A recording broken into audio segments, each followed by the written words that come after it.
my pleasure to introduce, just let me get my script together, Nuria Manuel to you all. I've got a very brief profile to describe, and I'm hoping she'll tell us all a little bit more about herself in the first few seconds. Nuria has just been nominated by GTA Black Women in Tech to appear in their next book, The Voices in the Shadows. I'd be really interested to hear a little bit more about that. But she's going to talk about how data is the driving force for better QA. Nuria, off you go. Yes. Hi, everyone. Welcome, and thank you so much for joining my discussion today. So in the past few years, I've started to see a lot of talks and discussions on data analytics in relation to QA, from mainstream media to webinars to discussions with colleagues.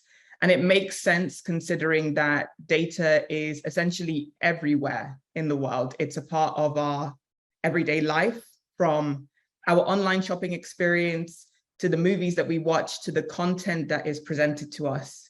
Even in the areas that we've normalized and we don't think about, such as driving our car, data is a part of it. It is literally the driving force of the modern world as we know it. But what if we were to encounter a situation where vital data that we use day to day was just removed? What if we were living in a world where you would drive your car without a dashboard? To understand the significance of this, we first need to understand what a car dashboard provides that we wouldn't necessarily have access to. So our car dashboard is essentially our analytics dashboard. It gives us information such as the time that we need to service our vehicle or when we need to get it done, the speed that we're driving our car, temperature, oil pressure, and much more. You will still have access to everything else, like a comfortable seat, your brakes, your steering wheel, etc. But you won't have the data that you need to have an overall picture, a realistic picture of how your vehicle is functioning. When it comes to products, data is important in telling us not only the individual information about that product, but the full picture as well. This allows us to make informed decisions about the product and allow us to understand every vital information in relation to improvements that we need to make. So why is it that we don't have this information necessarily available in the way that we do for a car dashboard for software? So my name is Nuria. I'm the founder and CEO of Varium. And at Varium, we recognize software problems that people and technical teams can't using machine learning.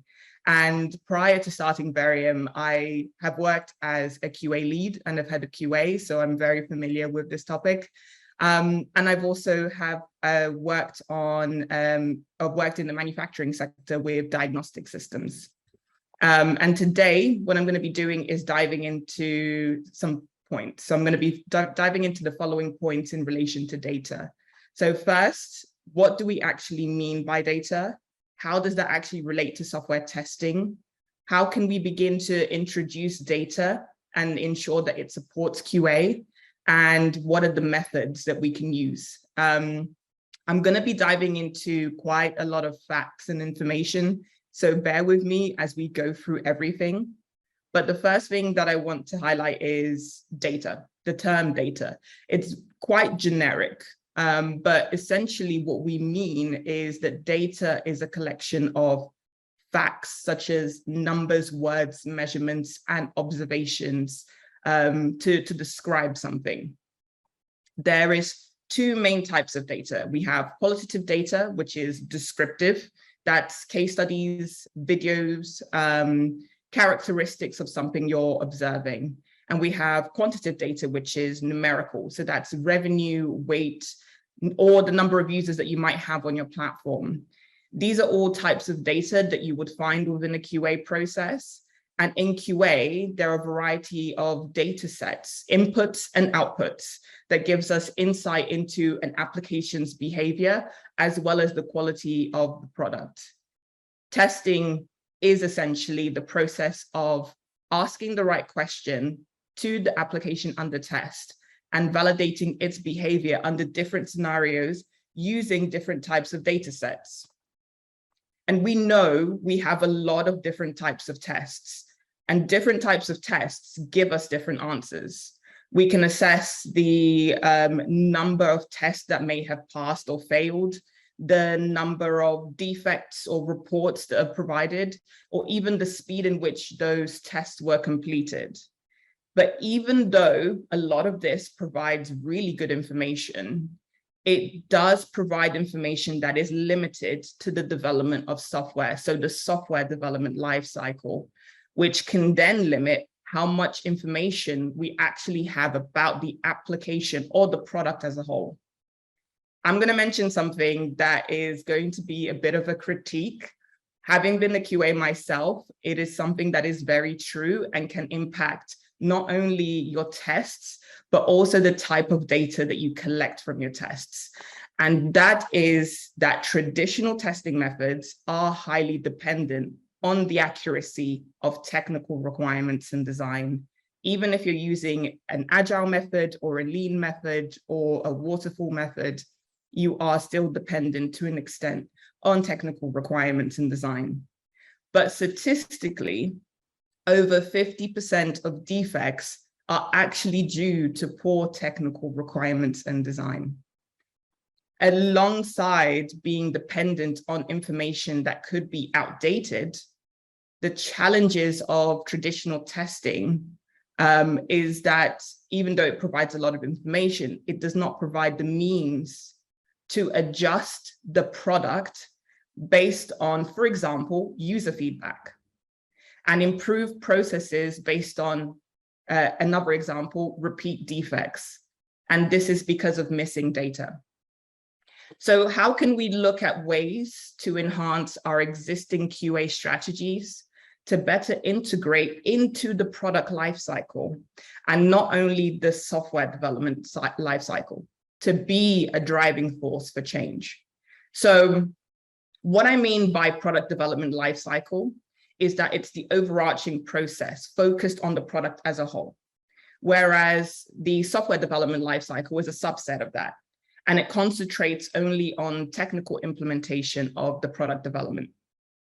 To understand how we can go about making this change, the first thing we need to do is to briefly understand what are the different QA approaches. So not referring to tests, but the actual approaches that are taken. So there are three main types: 1, reactive; 2, proactive; and 3, predictive. Reactive is the most common, and that's what I was referring to when saying traditional testing methods. So that would refer to manual and automated checks that are done on a feature by feature level before deploying into production. But the two that I want to concentrate on today are proactive and predictive. Alongside those two, I'm going to be discussing one more thing. So it's 3 areas. So I'm also going to be touching on intelligent QA. But before I dive into that, I think it's important for us to have a clear understanding of why we're implementing these changes into our organization. It's important to understand the challenges as well as the benefits of implementing a data-driven approach. So, predictive and proactive. There's not much of a difference between proactive and predictive QA. Both of them essentially include the same element, which is the proactive approach. And what we mean by proactive is the ability to implement checks throughout the software development lifecycle to not only look at a feature development, but to also look at the early stages of development. So you're looking at requirements, you're looking at also at the end user reports, to gauge where problems are likely to come from, and to also identify improvements such as changes to requirements that need to be made. While predictive takes this a step further, it relies on measurements and targets and assessing the data from the quality checks that you would do as part of proactive to make predictions on software risks and improvements that need to be made. So think about it this way. And this is the part that excites me a little bit, considering I also worked in the manufacturing sector. You're putting sensors everywhere, and that is the focus. It is putting sensors throughout development, throughout testing, throughout end user reports. So if you have customers, and even early on in your technical requirements and designs, so that you can get a realistic picture across the board of potential issues that are likely to happen, the patterns that are causing those issues to happen, and to also help you do root cause analysis to understand the assignable causes or the root causes for why those issues are occurring. So there are a couple of things to consider when it comes to implementing this type of process, because this sounds like a lot. Firstly, this is a cultural change as well as a process change. So a proactive and predictive approach becomes and needs to be an integral part of all areas involving the product lifecycle, and is involved, as I've mentioned a couple of times here, in being the driving force for those areas. As part of the process change, it's important to develop an end-to-end strategy. That strategy basically covers the product lifecycle. So it's going to look at the reasons why you're implementing this. So for example, a reason could be, I want to increase detection of software problems by 5 times, while also reducing operational costs by 36% and reducing maintenance time by 50%. It's important to establish a why before jumping into collecting data and understanding how you can make these improvements. Alongside this, you need to define the metrics that you're going to target. So start with why, then look at the metrics. And that would be the metrics that's most applicable to your application. The best way to define this is to first look at real world and historical data. And that's across the development, QA, and end user reports. Again, if you have active customers, to understand any issues that you've had, as well as any previous root causes or existing root causes of why those issues have occurred. We know that, you can see here that I've added target 0 production defects. We know that logically, there is no such thing as 0 defects in production. There's always going to be something that occurs that can impact usability. It could be the way the user is operating the application that could potentially lead to a software problem, or it could be even a dependency with a third-party API that could result in a software failure that you would have no control over. Needless to say, targeting 0 production defects will allow you to audit your existing application to begin to determine the most at-risk components. Even that third-party API could be considered the most at-risk component, but you can have a strategy to start implementing or metrics to start targeting or looking at what improvements you could make to mitigate those particular issues. And you can also begin to triage them. So to begin to assess your application today, I do recommend the following metrics to start measuring and tracking your performance. And these are the ones I've highlighted here. So end user defect reports, defect types and components, security and performance, cost of quality, I'll dive into that a little bit, and product and scenario specific measures, as well as code smells and types. So breaking these down just a little bit, in terms of end user defect reports, as well as the QA reports and dev reports. Within those, I'm referring to the number of reports, as well as the type of reports. Type is very important. That's a way where you can start looking at patterns. And that's looking at, for example, was it a usability issue? Was it a functional issue? Was it a security issue? And also the number of repeat reports post a fix. So that's, you've put a fix in place, but you're starting to see that there are repeat defects being reported or updated. It's important, again, so that you can see a pattern of behavior that's resulting in those problems happening. Security and performance is one of them, as mentioned. Cost of quality. So cost of quality can sometimes be difficult to track. But what I'm referring to in terms of cost of quality is maintenance costs as well as technical debt. A lot of this information can be taken from either the time that it's taking to do QA, or you could look at your code analysis. So you can get this information from static code analysis reports and combine those data to understand what the cost of quality is overall.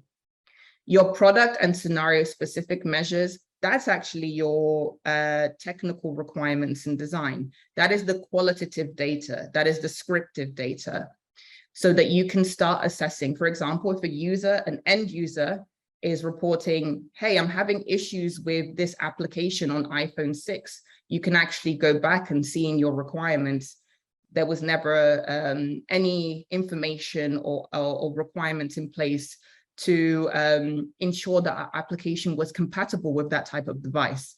I know that it's unlikely to be an iPhone 6, but it's an example to have, as you don't know what type of applications or devices that users could be operating with. And code smells are taken from static code analysis tools. So code smells are potential issues that can become defects or bugs. That's important to start collecting and assessing as part of your code quality assessment. The purpose of all of this, and I know, again, it's a lot of information, but the purpose of all of this is to get a true understanding of the issues impacting your product, the root causes, and to begin to increase the efficiency in detecting the likelihood of the issue happening, as well as improving your QA strategies. The data that you can collect can start to produce some of the following: how the application is performing, the web pages or features frequently visited or used, the types of browsers or screen resolution, etc., and the most common locations. And all of this provides key information about the application, such as the components that are most at risk. So now that we have an understanding of metrics, what is the best strategy to use to ensure that our data, or that we're kept up to date with the data? And the best way to do this is by implementing what I call continuous cycles. And continuous cycles include incremental deployments and continuous integration. The purpose of these is not to increase speed, because sometimes it can be taken that way. It's just release at speed over quality. Never do that. But it's actually to focus on obtaining continuous and up-to-date data on the status of the software and product, so that you can continue to track your metrics effectively and to begin to build a model of your application. So have your application tell a story. I have a couple of books that I recommend. One of them that I've highlighted on here, which is A Practical Approach to Large-Scale Agile Development. And this is by Gary Gover. I hope I'm pronouncing his surname right. And also Mike Young. Really good book that goes into the importance of data-driven approach. And the quote that I've shown here was actually by the HP Future Smart teams, who implemented a lean data-driven approach, and also a continuous delivery approach as well. There is another book, because I love recommending books. There is another one that I recommend, and that's called Big Data, and that's by Bernard Marr. And I actually have that book right here, if you guys can see it. It's using smart big data analytics and metrics to make better decisions and improve performance. It is an excellent book that dives into data analytics as a whole, but you can start to see the similarities between the data analytics approach and how you can start implementing that into your QA strategies. So none of these changes require a significant amount of tools to be implemented, especially if you're focusing on a more proactive approach to begin with. So starting slowly. There are intelligent tools that can help to automate the way in which we collect and analyze some of this data. And by intelligent QA, what I'm referring to is tools that eliminate manual checks and focus on delivery and assessment. So the tools that I recommend are listed here. A couple of them you'll recognize as something that you're probably already using as part of your strategy. And these are all tools that have powerful data tracking capabilities. So Tesserae and Jira are both options that allow you to add custom metrics and to track and develop a dashboard where you can begin to assess this information pre and post tests being completed. And from an automated tool perspective, there's a couple of powerful AI tools that I've highlighted here, Mabel being one of them, alongside being a functional testing tool with AI embedded. It can give you feedback on changes that have been made to the application, which could impact your test. And it's an important tool in assessing, the amount of maintenance that's needed in your tests, with their continuous analysis feature. And TestIM and TestCraft are also very similar to Mabel. All three of them are AI-powered tools, and they have a really, really good feedback strategy that you could assess any updates that need to be made to your test. You don't necessarily need to do the updates. They already provide that as a report, but it's good data for you to collect because you can start to see continuous changes that are being made to the application that could potentially lead to faults. And in terms of open source tools, Cypress, Selenium, and Robot Framework, all of them provide data analytics dashboards. They all integrate really good data analytics dashboards for you to track QA metrics. For development, and I mentioned code smells before in terms of running code analysis, I do recommend the following tools, and those tools are important to detect not only code smells, but code quality, technical debt, and also code vulnerabilities, so security vulnerabilities within your code. And on top of all of this, because this is a lot of tools right now to mention, but I highly recommend for all this data to be pulled into a single business intelligence dashboard. And that allows you to track all your information in one place. And it doesn't need to be expensive. I recommend Excel and Google Sheets. It does take a bit of time to build, but it is definitely a good tool to use, especially if you're starting in your journey into going into a more proactive approach and to build product quality data tracking. So there is massive value in taking this approach. And I've mentioned this before, but the purpose of proactive and predictive solution is not only to detect software problems quickly, but to be a driving force within the business to have visibility on costs, as well as improvements that need to be made and root causes of why issues happened.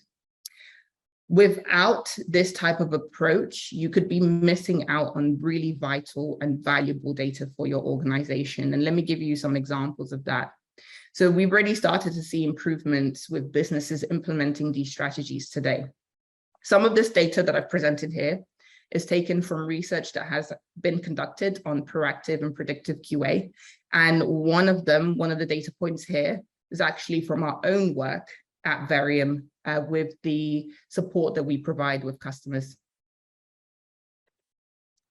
So how could you go about getting started today? I've mentioned a lot, and I think it's important to summarize it. So a couple of things. Start with a few core metrics. I did mention quite a few of them before, but start small. If you're not already tracking, and you probably are tracking, pass failure rates, reopen tickets, etc. But going beyond that, start with a few of them. So this could be one in each area, and by each area, I'm referring to development QA and end user reports. And you could look at, for example, code smells in dev, defect types in QA, number of defects or defect types with end users. And the purpose of this is to start telling a story, so to start to get an understanding of issues resulting in defects, such as designs not being up to date or potentially miscommunication that may have resulted in something being implemented not the right way, or missing requirements. And that drives process improvements, and you can start seeing improvements being made on the technical costs as well. So start slowly. Monitor the progress. So start to see from your data tracking, or if you start implementing business intelligence, you can start to see the improvements that are starting to be made, and then you can start to implement more metrics that are more applicable to your application, and iterate. So going back to my initial example right at the beginning, if you guys remember, you wouldn't necessarily drive your car without a dashboard. So don't manage your software without analytics.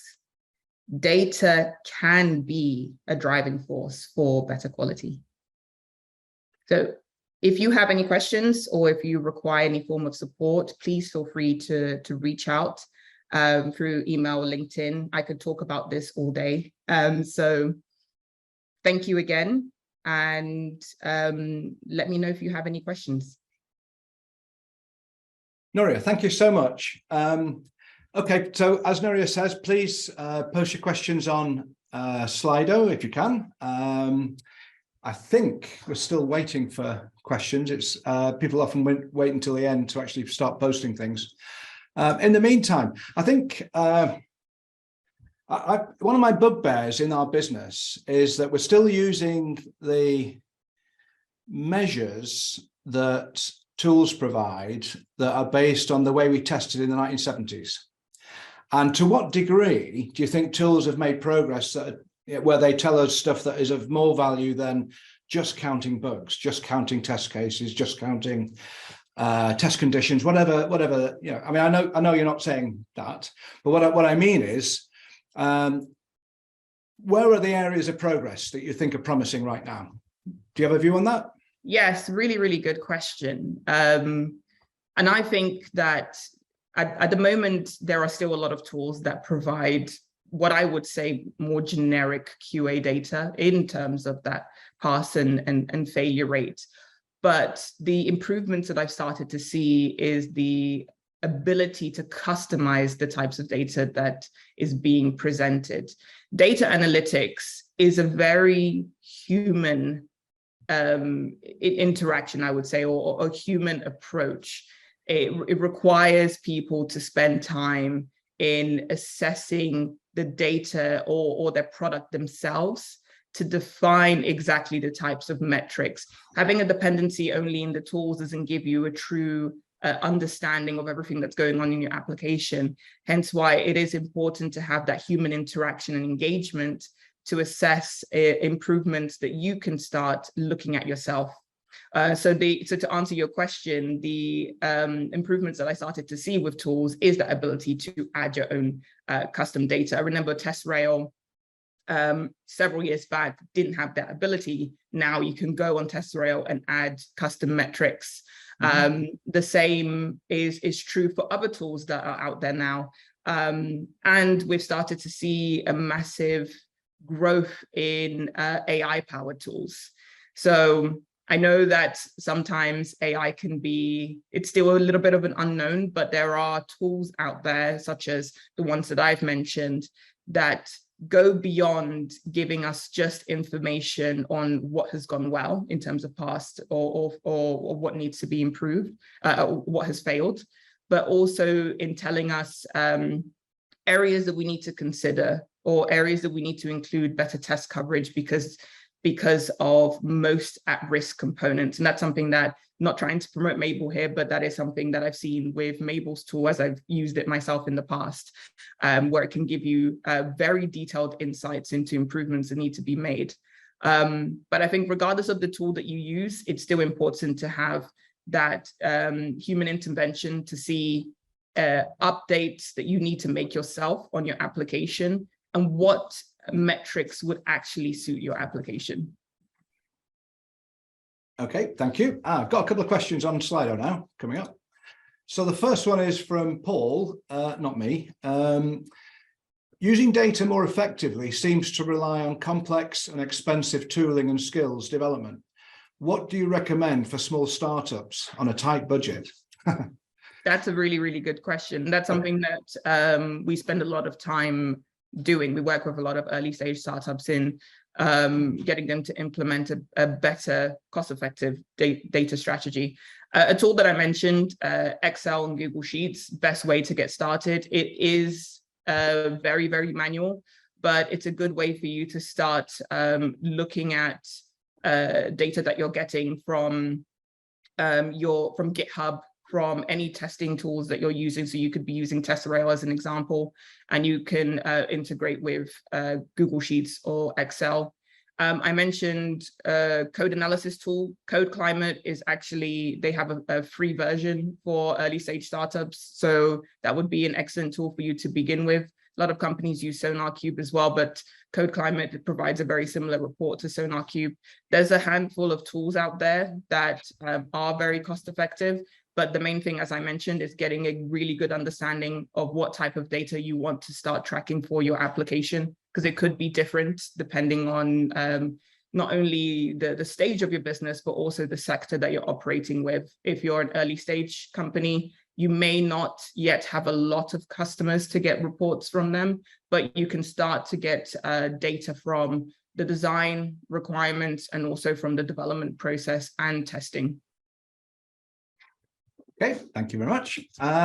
Next one from Hannah. I don't think it's a question, but I'll say it anyway, and then maybe make a question out of it.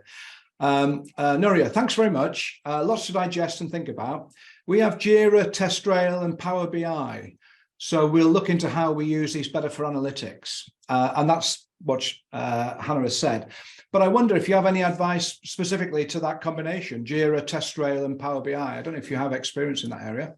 Yes, I actually do. Those are actually really good tools, and Jira in itself can be used as a data analytics tool. So I think it's important to, so if you're using Power BI, again, great tool. Jira is also very powerful on its own. So going back to what I mentioned before, really assess what it is that you're trying to track and what tools can provide you with that level of information.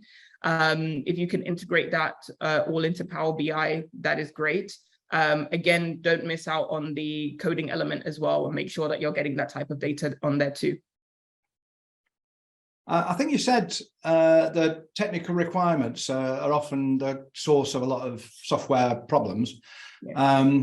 So I've kind of this vision of how we look at tools in the future, and I'm trying to push the industry. I mean, I do what I do, so I'm trying to push the industry in a certain direction, which may or may not be the ultimate way of doing it.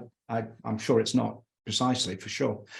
But what I want to do is like taking the system on a test, and I want to monitor all the interactions with systems, servers, networks, messaging that surround, that are the context for the system under test. And I want to monitor that now. I want to monitor it for all time. And I want that data kept, because that's where AI will do things that I can't possibly do manually. Exactly. So I wonder whether you have a view on, if you like, the system in context and the data we can collect from in real time as we test, as we do the same thing in production as well, because obviously the same potential value could come from that. I wonder what if you had views on that. On real-time data that's collected? Yeah. Well, yeah. I mean, it's a big topic. I know. Don't. No worries. So let me just stop sharing. In terms of real-time data that's collected, there's a lot of really good data that is involved in that. So in terms of real-time data, you could be looking at, and I mentioned incremental deployment. So incremental deployment will always be real-time data that is continuously being updated, but also information that you're getting from your end users. So your end users and your customers will always provide data that you could then link back and start to make almost a prediction of where potential issues are occurring, as well as which components are most at risk. I don't know if I'm answering your question, but please. No, it's okay. I mean, it's a new subject, really, I think. I don't think we've gone very far into it as an industry. And so I'm making noises in certain places, you know, on conference circuit and so on, in this direction, and really trying to garner interest. I think there's some progress, but yeah, it's a big topic and it's a very, very early days in that. So I just wondered whether you had any views on it. It's a really good point, and yes, it is a very big topic. There are some areas, and this is something that we're looking at too when we refer to real time as well as historical data points. We see requirements as historical data points, because essentially even before you're developing a product, depending on the type of strategies that you're using, you could have a set of requirements already established, or even a small amount or an understanding of what the user journey is going to be like. But in terms of continuous and real-time data, that is literally the development life cycle, as well as the tests to an extent. And when we're referring to tests on that side, is integration testing. So testing that's very much embedded into the software elements of code, as well as the functional side of things and end user reports, because you're continuously getting a lot of data from end users. Another area that we started actually looking at, and I mentioned that over 50% of defects are due to poor technical requirements and design. Actually, that's been extended further, and they've done a study recently by Deloitte, actually, where it's gone to 69%. And as part of that, they've looked into miscommunication, and I mentioned miscommunication on here as well. So an area that's also continuous data that needs to be assessed, real-time data, is that communication element. So you're looking at updates that are being recorded on Slack and not necessarily being recorded on project management tools. A lot of that leads to a lack of understanding of what needs to be developed, or miscommunication of what needs to be implemented, which then results in major defects in production. Yeah. Okay, thank you very much. I've got one more. Nuria, great talk. This is from Nathan. Do you find coverage data a useful additional data source too? That is a really, really good question. I actually, it's a little bit, this one's a little bit tricky. So without saying I don't believe in coverage data, I think coverage data can be vital in some scenarios, but not in the majority. And the reason being is that you can say you have 100% coverage, but it doesn't actually tell you the full picture of the application. We actually encountered a scenario with a customer where they had, I think it's 96% coverage, but 36% of their defects were still being counted in production. And that was because the areas in which they had coverage included only happy paths. And by happy paths, a user can do this, and this is the action that's going to occur from what the user does. But it didn't take into account negative paths. And it also didn't take into account, and I mentioned this, the most at-risk components. That's why it's important to do a complete assessment of your application and understand which areas are likely to be the most at risk, and the areas that you actually then need to focus on including that additional coverage. So I don't necessarily see coverage as an area that can give you a full insight. It is an area that can help you when it comes to doing an audit of your product and understanding the area that is most at risk. Then you can include the coverage element into that.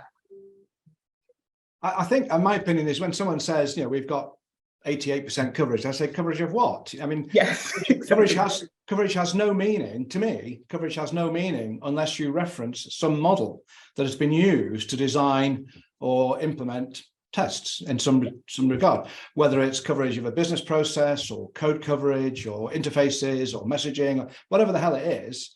I mean, if you don't define what the model is, the coverage measure is meaningless. Exactly. In my opinion.